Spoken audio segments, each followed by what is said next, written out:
부활 소망을 잃지 말고 참된 증인으로 살라라는 제목으로 같이 하나님의 말씀 나누도록 하겠습니다.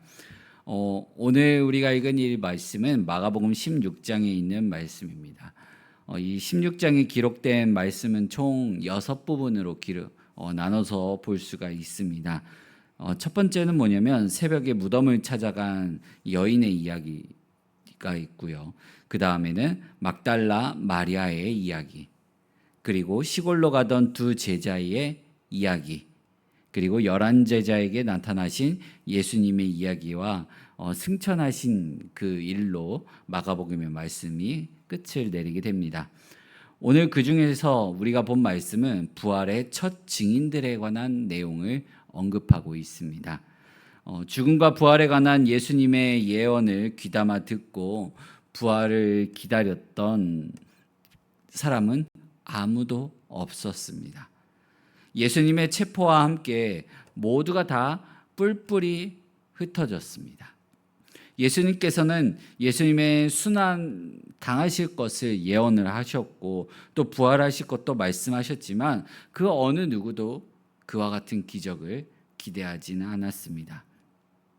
반대로 모든 사람들이, 예수님을 따르던 모든 사람들이 공포와 이 슬픔에 잠겨 있었습니다. 막달라 마리아와 그리고 예수의 이모 마리아, 그 다음에 살로메를 비롯한 그 외에 예수님을 따르던 이 여인들도 똑같은 심정이었습니다. 안식일이 지나자마자 여인들은 예수님의 시신을 둔 무덤을 찾아갔었습니다.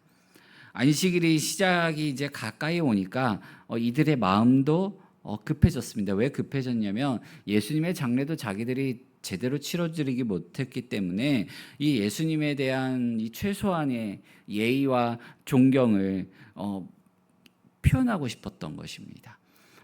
예수님에 대한 이 사랑을 마저 그것을 표현하고 싶었던 것입니다. 어떤 면에서는 그 누구도 이 죽음을 초월한 그 믿음을 가진 사람이 아무도 없다라는 것을 보여줍니다. 밤이 지나고 안식일 후 첫날의 아침이 다가오고 있었습니다. 그 이른 새벽에 여인들은 이 향품을 챙겨 집을 나섭니다.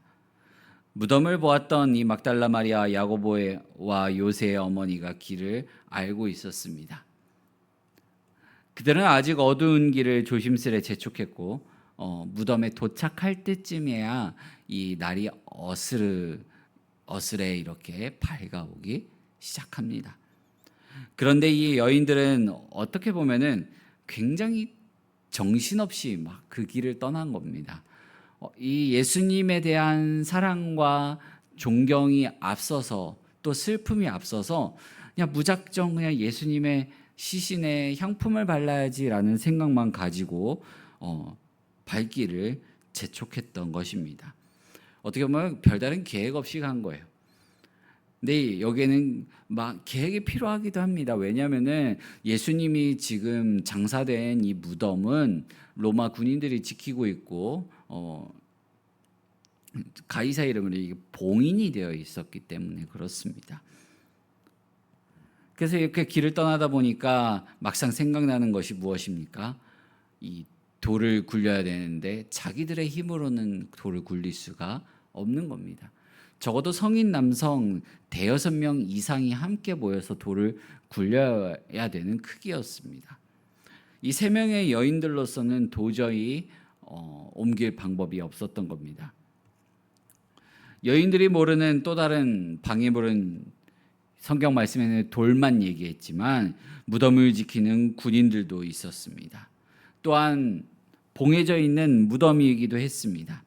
마태복음 27장 62절에서 66절 말씀을 보면 빌라도의 이름으로 임봉해 놓은 것은 굴이 막히는 것을 본 여인들이 돌아간 다음에 일어난 일이요 아무도 알지 못하고 상상조차 할 수 없었던 것입니다. 그러니까 이 여인들이 봤을 때에는 그 무덤이 빌라도의 이름으로 봉해졌다라는 것은 보지 못했는데 그 이후에 무덤이 빌라도의 이름으로 봉해진 것을 이들은 몰랐던 것입니다.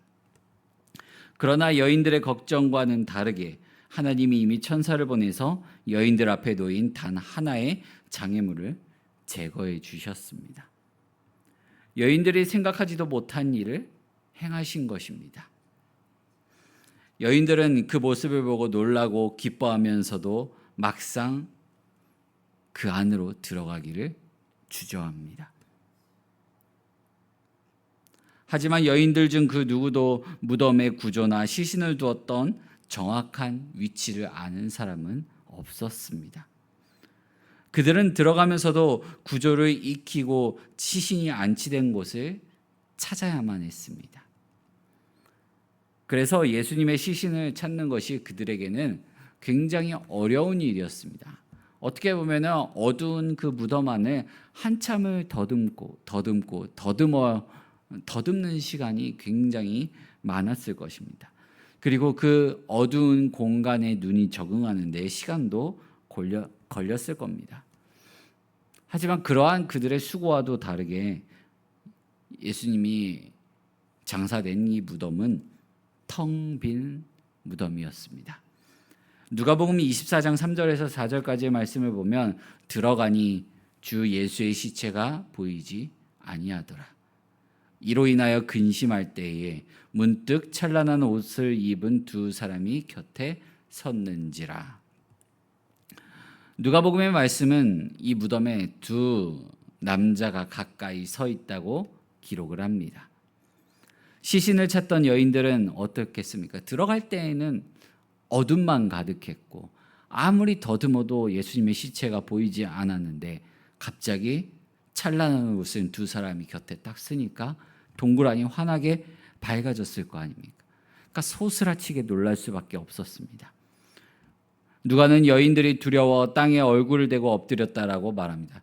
감히 눈을 떠 바라보기도 어려울 정도로 눈부시게 빛나는 그 옷을 입고 있었던 것입니다. 그 천사는 여인을 향하여 놀라지 말라 라고 말하며 여인들이 찾는 예수님은 살아나셨다라고 알려주었습니다. 부활의 첫 소식은 이 천사의 입술을 통하여 터져 나왔습니다. 그리고 이 첫 부활의 소식이 터져 나온 천사의 입술을 통하여 여인들은 그 소식을 들은 최초의 사람이 되었습니다. 그 증거로 천사는 예수의 시신을 두었던 곳을 봐봐라, 예수님의 시신이 있었던 곳을 봐봐라 하면서 가리키면서 여인들에게 보라고 합니다.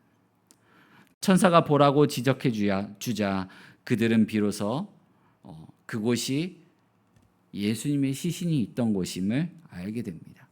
아무리 찾아도 알 수가 없던 예수님의 시신이 이 천사의 말로, 천사의 가르침으로 말미암아 이 예수님의 시신이 있었던 곳이 저곳이었구나라는 것을 알게 되는 거죠. 그곳은 비어 있었습니다. 빈 무덤과 빈 자리에 대한 설명은 이 천사의 말뿐이었습니다. 마가복음 14장 28절 말씀을 보면 그러나 내가 살아난 후에 너희보다 먼저 갈릴리로 가리라 라고 예수님께서 말씀하셨습니다. 천사는 마가복음 14장 28절에서 예수님이 하셨던 그 예언의 말씀을 상기시키며 여인들이 부활의 증인으로 제자들 앞에 나설 것을 지시합니다. 무덤에 간 여인들이 부활의 소식을 전하는 사람으로 변한 것은 천사의 지시를 따른 것입니다. 천사의 입술을 통하여 하나님이 전하신 말씀이었습니다.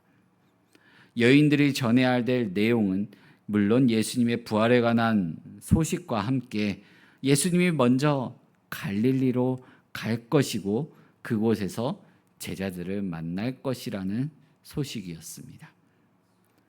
여인들은 그 순간엔 굉장히 무섭고 심히 떨렸을 겁니다. 왜냐하면 이 일이 갑자기 벌어졌기 때문에 그렇습니다. 그들이 갑자기 경험한 일은 너무나도 놀라운 사건입니다. 인간이 죽음에서 부활했다라는 소식을 그들은 접한 것입니다. 어떻게 보면 사람으로서 뭔가 이해하기도 힘들고 감당하기도 힘든 소식이었습니다. 어떻게 보면 여인들 입장에서 이 천사들이 해준 이 말을 믿지 못한 것은 온전히 믿지 못한 것은 아닐까 싶습니다. 이 마가복음을 쓴 마가는 그들이 무덤에서 달아났다라고 기록을 합니다. 어디로 갔는지에 대한 말은 없습니다.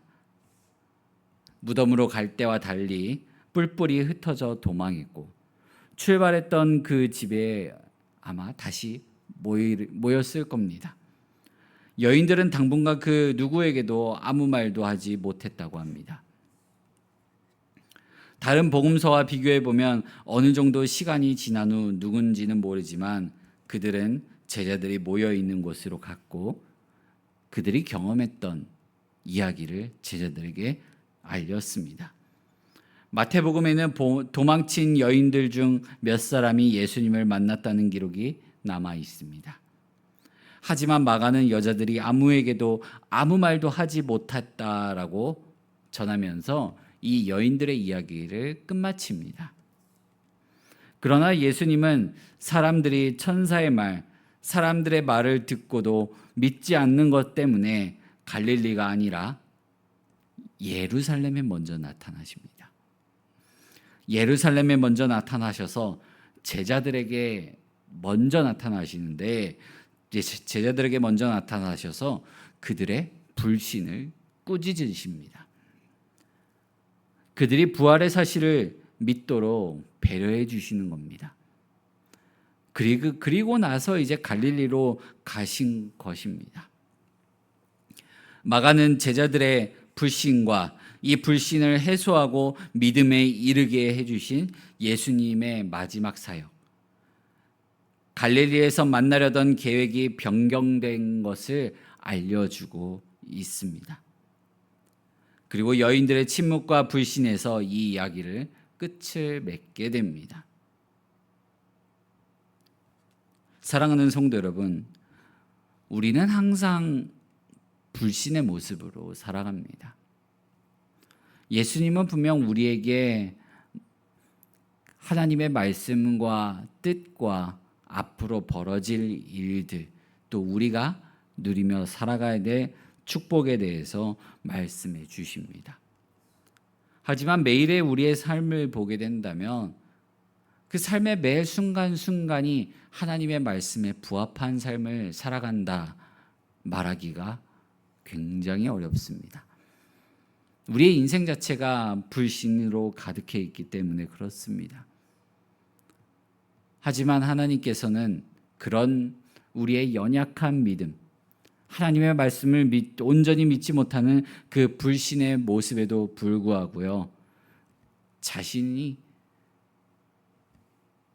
우리를 향한 이 하나님의 마음, 또 하나님께서 원래 하셨던 일들 가운데서도 중간중간에 우리의 믿음을 다시금 은혜 가운데 솟아날 수 있도록 배려를 해주고 계십니다. 부활 후 원래 갈릴리로 가려고 하셨지만 먼저 예루살렘에 들르셔서 부활의 주님을 믿지 못했던 제자들의 믿음을 꾸짖으시며 내가 살아났다. 그러니까 우리가 내가 예전에 얘기했던 내가 부활 후에 만나자고 했던 그 갈릴리에서 보자 라고 말씀하시는 겁니다. 오늘날에도 마찬가지입니다. 우리는 매일같이 이 온전한 믿음을 가지고 살아가긴 힘들지만 하나님께서는 그런 우리가 믿음으로 살아갈 수 있도록 항상 예배의 자리, 은혜의 자리로 초청해 주십니다. 지금 오늘 우리가 드리고 있는 새벽 예배도 마찬가지입니다. 그렇다면 이제 우리가 해야 할 일은 무엇입니까? 우리가 들은 하나님의 말씀, 우리가 받은 하나님의 은혜를 우리 교회 성도님들과 이 새벽 예배 정말 은혜의 자리다. 내가 새벽 예배를 드리면서 받은 은혜로 말미암아 오늘 하루도 믿음으로 살아냈다. 예수님과 함께 했다라는 소식을 전해 주어야 합니다. 또 가족에게도 가가지고 내가 이런 말씀을 들었는데 너무 은혜로웠다. 너도 이 말씀을 붙들고 하나님 안에서 살아갔으면 좋겠다라는 소식을 전해 주어야만 합니다. 더 나아가서 우리가 이렇게 하나님께 배려받고 하나님께 받은 사랑, 하나님께 받은 은혜를 세상 가운데 세상 사람들에게 전해 주어야 하지 않겠습니까? 하나님께서 우리의 죄를 위하여 십자가에 못 박히시고 죽으시고 부활하셨다라는 그 소식, 그 예수님만 믿으면 우리가 구원받고 정말로 은혜 가운데 하나님의 축복을 누리는 삶을 살아갈 수 있다라는 그 은혜의 자리로에 초청하는 증인된 삶을 살아야만 합니다. 사랑하는 성도 여러분, 우리 모두가 바로 이 소망이 가득한 참된 증인의 삶을 살기를 원합니다. 또 그 소식을 전하며 살아가는 우리 모두가 되었으면 좋겠습니다. 그게 바로 하나님 백성의 삶, 믿음의 삶입니다. 오늘 하루 속에서도 바로 이 소망을 가지고 믿음의 삶을 살아내는 우리 모든 성도님들 되시기를 간절히 소망합니다.